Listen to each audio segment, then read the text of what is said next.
Olá, seja bem-vindo ao segundo webinar inédito sobre manufatura avançada na indústria, promovido pela Feira Expomaf, transmitido diretamente aqui do Senai de São Caetano do Sul. Eu sou Éder Gonçalves, editor de A Voz da Indústria, o canal de conteúdo da Feira Expomaf. Nos próximos 30 minutos, nós vamos tratar aqui de uma dúvida que tem surgido entre os gestores da indústria. Como introduzir a manufatura avançada na realidade da minha empresa? O nosso chat está aberto, se você tiver alguma dúvida, pode enviar, que nós vamos tratar desse assunto aqui, tentar esclarecer. E para levantar algumas questões, esclarecer algumas questões como por onde começar com a manufatura avançada, como identificar oportunidades de implementação e quais são as áreas da empresa que devem começar, que são envolvidas nesse processo, estão aqui dois especialistas que integram o time do demonstrador de manufatura avançada, que será apresentado durante a Feira Expomaf, João Alfredo Delgado, diretor executivo de tecnologia da Abimac, e Oswaldo Maia, que é gerente de inovação e tecnologia do Senai aqui de São Paulo. Obrigado pela presença de vocês. Obrigado a você.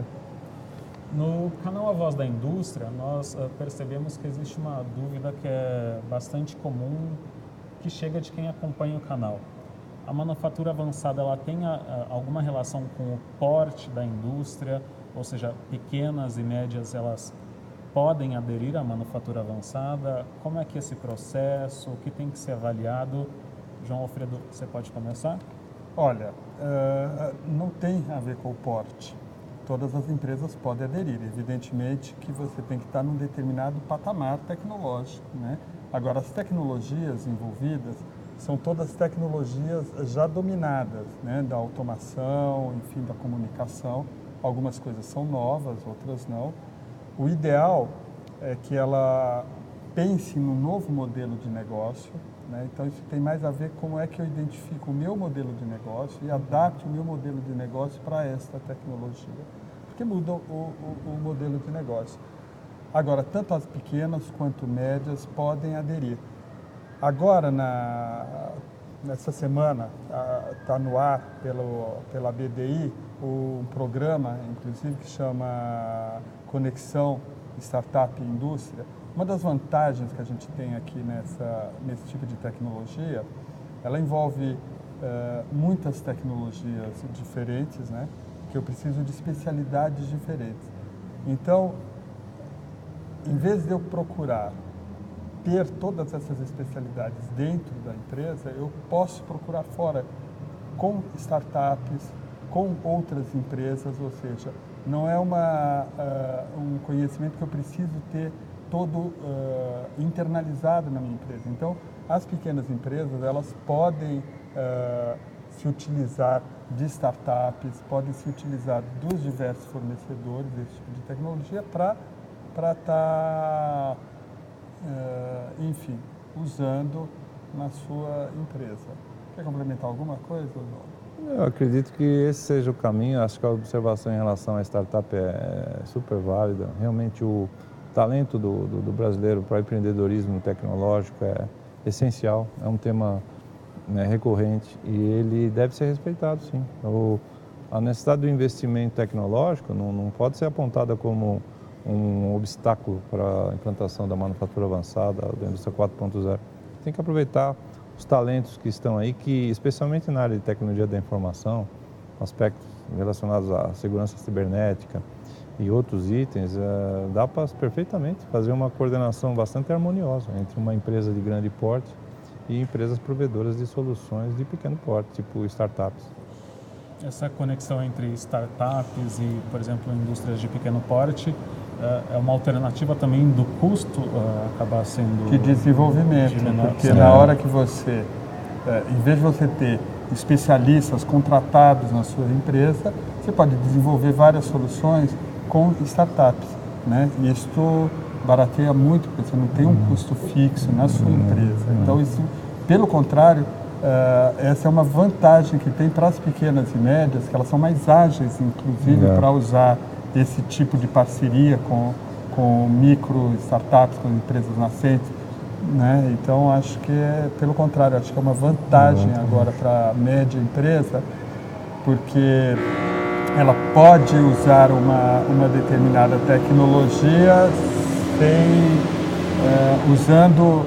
usando outras parceiras, né? Tá certo. Sem estar internalizando tudo isso. Só para esclarecer, vocês devem ter ouvido um som aqui interno. Nós estamos realmente dentro do laboratório do Senai, então algumas questões elas acabam acontecendo durante a nossa transmissão, que é ao vivo. Agora eu queria direcionar, professor Oswaldo, uma questão para o senhor, que é por onde a indústria começa o processo de adesão à manufatura avançada?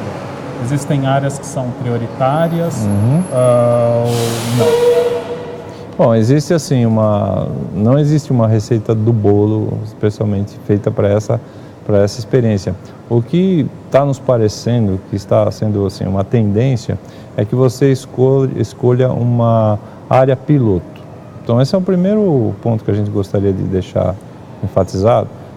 Ninguém deve, ou pelo menos começar uma experiência desse porte tentando transformar a empresa como ela existe hoje. O ideal é que você pegue uma área em que você possa executar um tipo de trabalho que a gente chama end-to-end, ou seja, que você tenha uma finalidade e possa gerar um produto, um subproduto dentro da própria empresa. Vou dar um exemplo. Uma área produtiva que se encarrega de produzir um certo subconjunto de um grande produto. Então, você limita, você faz umas fronteiras ali em termos do processo produtivo, escolhe essa área como uma espécie de piloto e aí existe o segundo momento que também é muito importante. Não adianta simplesmente escolher a área tecnológica e achar que vai fazer a coisa acontecer. O capital humano, o recurso humano e principalmente a alta direção tem que estar comprometido.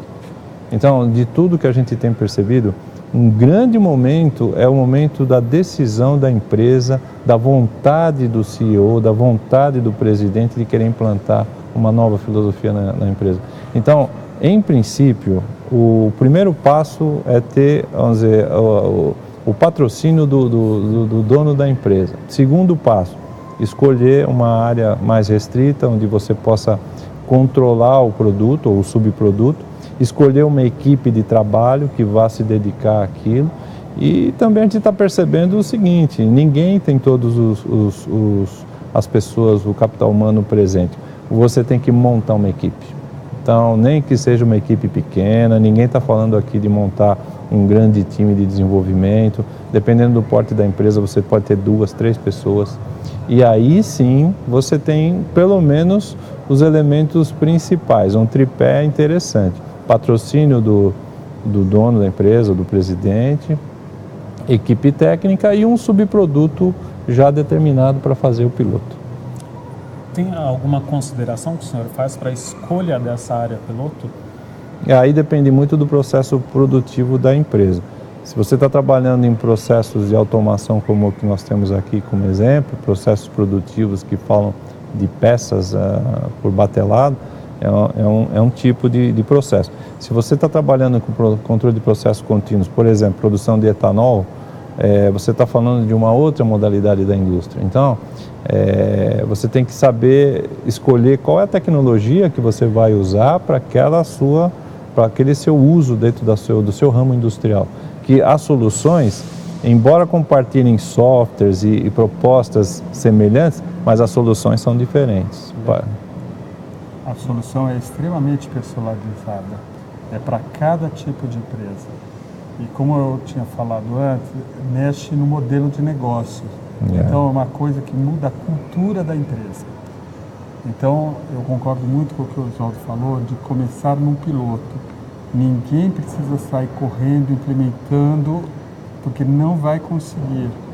Porque tem que mudar a cultura. Então essa coisa, o capital humano é muito importante nessa hora. E a gente entende que é melhor mesmo você focar numa determinada área. Agora, em que área? Na área onde cabe aquelas tecnologias, né, na produção, onde você consegue isolar isto e ter uma área separada para fazer um teste, né? para você aprender também, porque a empresa precisa, um learning organization, né? As organizações aprendem e você tem que fazer com que essa cultura seja assimilada, entendida as barreiras que tem, para depois ir paulatinamente implementando nas outras áreas. Só complementando o que estamos falando, que aqui a gente está um complemento, vamos dizer, a opinião do outro, mas faz parte, né? É uma pergunta que é muito recorrente também, é a questão da capacidade de investimento. Quanto é que eu tenho que investir para me tornar uma indústria 4.0? É uma pergunta que sempre aflora aí nos nossos seminários. Aí. Em princípio, o mundo está dizendo assim, ninguém vai jogar nada que tem fora.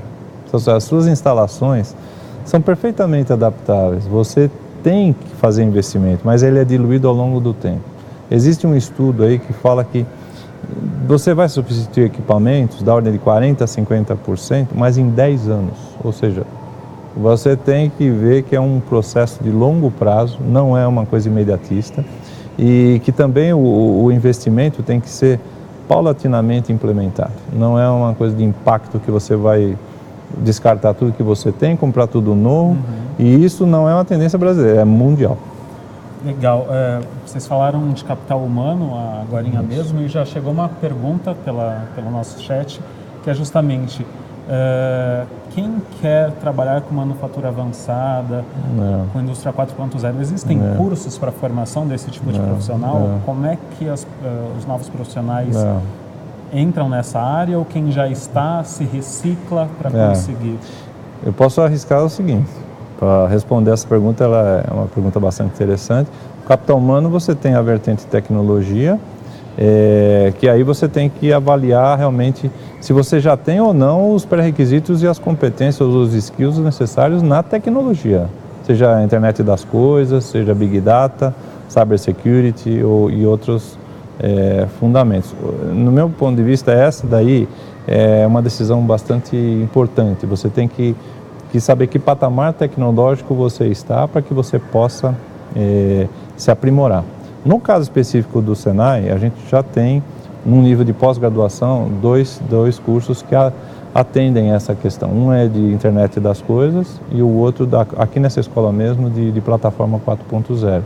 A tendência é que os cursos sejam cursos mais rápidos, mais flexíveis e que atendam rapidamente a demanda dos profissionais na empresa. Uma ocupação que vai despontar com certeza é a questão do cientista de dados. Então, esse é um elemento que vai ter que ter a formação na área de analytics, ou seja, de análise de dados.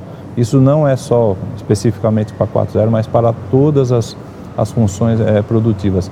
E isso está linkado à estratégia da empresa. Então, as decisões futuras corretas da empresa estão diretamente focadas na análise de dados. Então, deixa de ser uma coisa de sentimento, uma coisa empírica, para ser apoiada em bases de dados que você vai... Então, fica aí a sugestão, aquela formação, o perfil que se adequa melhor a esse momento novo da manufatura avançada, são esses perfis mais analíticos e de pessoas que também entendam um conjunto de habilidades maior, que não fiquem focados só num determinado campo do conhecimento. Maravilha. Nosso chat tem vindo outras perguntas, eu queria direcionar também como a ABIMAQ e o Senai elas podem contribuir para as empresas, principalmente de pequeno e médio porte, que queiram iniciar esse trabalho da indústria 4.0. Vocês prestam algum tipo de consultoria, algum encaminhamento? Como é que pode ser isso? Bom, lá na ABIMAQ a gente tem o NAGE, que é o Núcleo de Apoio à Gestão da Inovação, que justamente nós, por acaso, estamos num projeto agora com a FINEP e a gente apoia as empresas com consultoria para as empresas e encaminhamento, né? A gente encaminha para as áreas competentes, né? O Senai é um grande parceiro. O Senai é o principal parceiro por causa da capilaridade, né? Porque isso não é uma coisa é mais um encaminhamento de como é que a empresa se organiza para fazer isto, né? Porque, na verdade, ela precisa saber onde que ela procura os profissionais, onde ela procura as competências que ela não tenha. Por isso que o que o Oswaldo falou é importante, em que nível Em que patamar tecnológico? Qual é o meu gap tecnológico? É isso que vai fazer o tanto de investimento que eu vou fazer, tanto em capital humano quanto em processos produtivos, em máquinas e equipamentos. Mas nós lá na Bimac temos um núcleo específico para apoiar as empresas nos procuram, né, os nossos associados acabam nos procurando e a gente faz um encaminhamento dependendo do que ele precisa, a gente identifica, a gente vê se é na rede da Embrapi, se é na rede do Cibratec, ou seja, qual é o conhecimento onde está. E nós temos, por exemplo, nós estamos aqui trabalhando com o Senai, estamos trabalhando com 2 universidades, complementando um pouco aquela de onde eu aprimoro. Todo mundo está meio que se ajustando agora, né? Então as faculdades estão ajustando os seus cursos, pondo cursos de pós-graduação, na graduação, e existem diversos outros cursos. Mas uma vantagem que a gente tem identificado, eu lembro que na crise de 2008, quando nós estávamos bem, o mundo estava, que era na marola, como dizia, né? Nós procuramos o Senai, eu não sei se o Oswaldo lembra, e a gente fez um trabalho com o Senai São Paulo em todas as regiões, qual é o curso que precisa tal, e a gente tinha uma dificuldade, o jovem tinha muita dificuldade de, porque é fábrica, a fábrica está associado à graxa, a uma coisa assim. Não. E a gente tinha dificuldade de achar jovens que saíssem do Senai e fossem para trabalhar na fábrica. Hoje a fábrica ela se tornou altamente atrativa, porque você juntou, né, a comunicação, você juntou os softwares, juntou, eu costumo dizer que aquele jovem que gosta de fazer joguinho de Pokémon achou o parque de diversão dele, porque ele vai se sentir atraído para isso. Eu queria só complementar em relação à questão da pequena empresa, acho que vale a pena a gente pôr um pouco de luz nessa questão da participação da pequena empresa. Das nossas observações também, existe uma lição de casa, na regra, no geral, que tem que ser feita antes da gente falar de manufatura avançada. Muitas empresas no Brasil ainda se encontram num patamar abaixo. A gente falando em números aí, estaríamos na indústria 3.0, na indústria 2.5, se a gente tivesse que fazer uma graduação. O que o Senai propõe, nós particularmente, é que se faça um diagnóstico dentro da empresa para que se detecte exatamente onde está esse nível. E uma das soluções, antes da gente entrar no patamar manufatura avançada, é a questão da produção enxuta, do Lean Manufacturing. Existem vários produtos, o Senai ele é um difusor dessa tecnologia de Lean Manufacturing, então nós podemos prestar essa assessoria também. Manufatura enxuta pode ser o primeiro passo para você chegar na manufatura avançada. E por exemplo, outro produto é a eficiência de máquinas. Existem estudos para você calcular a carga de máquina na sua empresa, quanto que um grupo de tornos está produzindo e um grupo de fresadores está produzindo e como você balanceia isso. São ferramentas relativamente simples, de baixo custo, que não impactam no investimento em hardware. Então, existem soluções sim, não é pensar que a indústria, a manufatura avançada vai trabalhar com altos níveis de investimento, porque isso em princípio não é verdade. Legal. Existe uma área dentro da indústria que puxa a manufatura avançada? Quem é que, digamos, que lidera esse projeto dentro de uma indústria? Olha, acho que o Oswaldo já respondeu isso, né?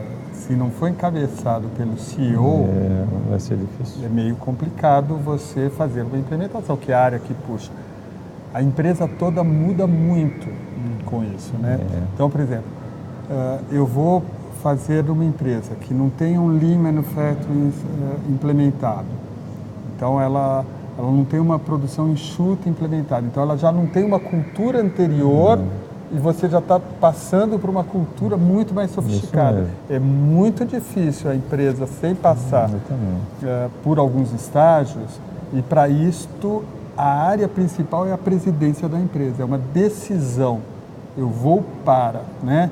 É lógico, a área de engenharia tem que estar, lógico, todo mundo tem que estar produto, você tem que estar... O produto muda muito, nós estamos falando de produtos personalizados, não estou falando de produtos customizados, eu estou falando a um nível de personalização extremamente elevado. Quem assistiu à entrega do Oscar, teve 3 modelos que desfilaram lá no tapete vermelho que tiveram o vestido impresso e não costurado. É isso mesmo. Impresso para o corpo daquela modelo. Então já foi uma demonstração de uma determinada tecnologia que estava ali.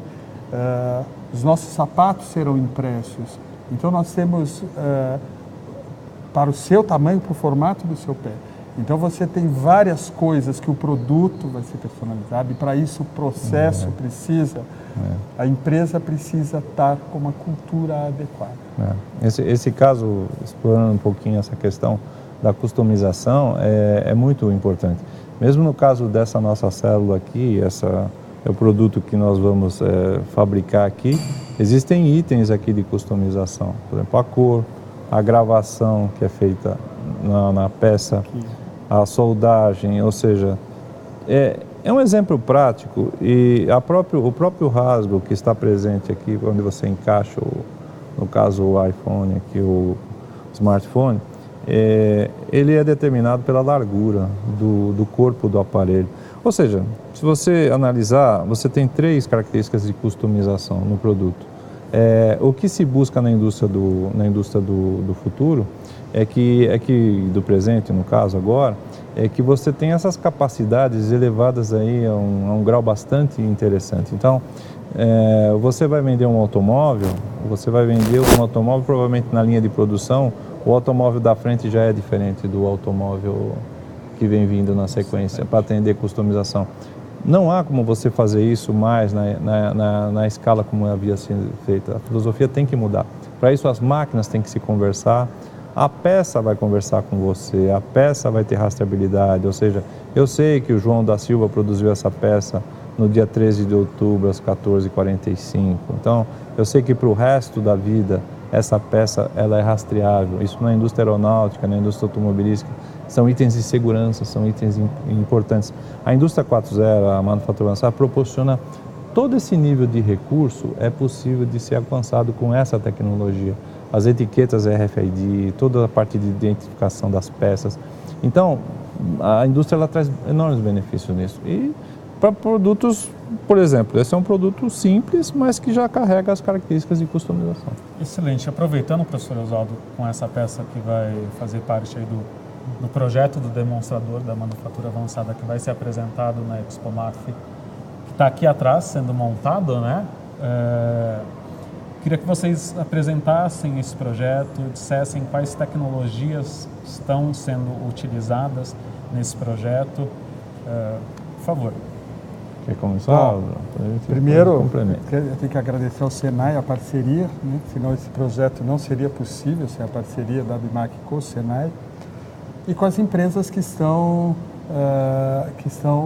proporcionando com as suas tecnologias aqui. Mas o que a gente tem aqui, além da tecnologia da máquina, nós temos muita tecnologia de software atrás, né? De comunicação. Então, nós aqui estamos mostrando como várias empresas concorrentes entre si conseguem trabalhar e conversar entre si para poder fazer uma linha 4.0. As tecnologias aqui que envolvem vão desde uma automação normal que a gente tem, mas nós estamos com MES, PLM, virtualização da linha, espaço cyberfísico, Big Data. Nós vamos analisar o desempenho das máquinas em real time, né? Então vamos ter um pouco de realidade aumentada e de Big Data. Os dados desta linha vão ser analisados pelo Watson, né? que vai dar uma resposta, ele é um computador cognitivo, que é isso que o professor Oswaldo falou, ou seja, precisa ter essa capacidade de análise de dados. Então, os dados vão ser analisados num computador cognitivo. Nós temos telematic, enfim, toda a linha foi virtualizada, está sendo comissionada virtualmente, então nós estamos fazendo ela no ambiente virtual, de modo que o virtual e o real caminhem juntos. Então, é um conjunto de tecnologias e de software. O ERP, nós estamos aqui com RP, estamos com livro de MES, de PLM, são coisas que as empresas já trabalham, mas nós estamos trabalhando aqui de modo que uma etiqueta RFID identifique de quem que é a peça e o que aquela peça está fazendo, de modo que ela comunique à máquina o que a máquina tem que fazer. Não é o operador que vai fazer uma programação customizada. A peça já carrega em si isso e a partir disso ela passa a comunicar em cada estação. E aí nós temos tecnologia de sensores não só de segurança, mas sensores que identifiquem o que já foi feito lá. Mais alguma coisa? Perfeito, concordo. O professor João explicou perfeitamente o conceito e o fato também de lembrar que as empresas estão colocando o estado da arte aqui. Então, nós estamos falando de última geração de equipamentos, de softwares e o que torna esse projeto bastante interessante. Queria ratificar realmente o que ele disse em termos, quando você visitar a planta lá na ExpoMAF ou outra oportunidade, você percebe assim, à primeira vista, uma automação, parece que já tudo existe. Então, às vezes a pessoa vai falar, poxa, o que tem de novidade nessa célula? Para mim, robôs, máquinas CNC, tudo isso já faz parte do meu mundo produtivo, né? Mas existe uma camada de inteligência aí que a gente não enxerga na primeira vista, que é justamente essa capacidade de interconexão, de protocolos e de conversa entre as máquinas, de analytics em relação ao que está sendo produzido. Então, o que fica às vezes difícil a compreensão é o que é que tem ela de diferente além de automação. E nós respondemos, ela tem todo um conjunto de tecnologias subliminares aí, compostas por muita TI, muito analytics, muito Big Data. É isso que faz a diferença entre o espaço cyberfísico e o real. Então, o que muda aqui é que, para nós que somos fabricantes de máquinas, né? Você compraria eu vou te dar um computador, ele tem uma capacidade enorme, é um notebook, ele tem 10 teras, ele é fantástico. Ele só tem um defeito, ele não se comunica. Você não consegue mandar nada para a nuvem, ele não tem nenhuma porta de comunicação. Então, você só consegue fazer as coisas ali. Ele lhe serve? Hoje não. Hoje não. Você sem esse seu smartphone que se comunica com o mundo, né? É que a turma acha que isso é muito longe. Todas as tecnologias já existem. Quando a gente chama o Uber, né? Aquilo é 4.0, ele te identifica onde você está, onde está o carro, faz o trajeto e te vem te pegar, né? O Waze é a mesma coisa. Como que isso funciona nas máquinas? Nem todas as máquinas, mesmo as CNCs, elas têm comunicação. Então, a partir de hoje, e nós estamos demonstrando que mesmo as máquinas sem comunicação, a gente consegue comunicar. Nós adaptamos uma máquina que era de uma geração anterior e que a gente colocou uma placa de comunicação para mostrar que você não precisa trocar tudo na sua fase, você não precisa trocar a máquina inteira, você só precisa fazê-la se comunicar. Se ela for programável e for possível colocar uma placa de comunicação, a máquina vale. Se for adaptada, lógico, se for, tem que ver outros aspectos. Mas o que a gente está vendo é que essa comunicação, as máquinas se comunicarem. Então, essa questão do protocolo é muito importante. Nós teremos um seminário, está todo mundo convidado para o seminário. A gente vai ter lá, entra na página da ExpoMAF, na grade de cursos, nós vamos ter lá, de eventos, nós vamos ter lá o seminário internacional. Estamos trazendo 2 pessoas para discutir a fronteira do conhecimento em protocolos de comunicação. Que é o segredo de tudo isso é comunicar. Isso mesmo. Muito bem. Com esse convite do João Alfredo, nós encerramos, então, chegamos ao final do segundo webinar exclusivo e inédito sobre manufatura avançada na indústria. Quero agradecer as contribuições riquíssimas aqui dos especialistas João Alfredo Delgado, diretor executivo de tecnologia da BIMAC, e o professor Oswaldo Maia, que é gerente de inovação e tecnologia do Senai São Paulo. Muito obrigado. Agradeço também a todos que nos acompanharam durante toda a transmissão deste webinar e lembrando que a Expomaf é uma iniciativa da ABIMAC, uma realização da Informa Exhibitions, e ela está chegando, será no mês que vem, no próximo mês, de 9 a 13 de maio, no São Paulo Expo. Estão todos convidados. O credenciamento para visitar a feira está a todo vapor, você já pode fazer o seu credenciamento, ele é gratuito. E é uma grande oportunidade de estar na feira para acompanhar de perto essa tecnologia que está sendo montada, o demonstrador, ele é em funcionamento com todas as tecnologias que foram comentadas aqui, encontrar profissionais que possam trocar ideias, possam conversar sobre manufatura avançada e também de conhecer grandes expositores, grandes marcas que vão levar muitas tecnologias que vão contribuir para o avanço da indústria. Não deixe de fazer o seu credenciamento antecipadamente. O link está aqui na nossa página, também no site da Feira Expomaf, expomaf.com.br. É isso, muito obrigado, um abraço e até a próxima.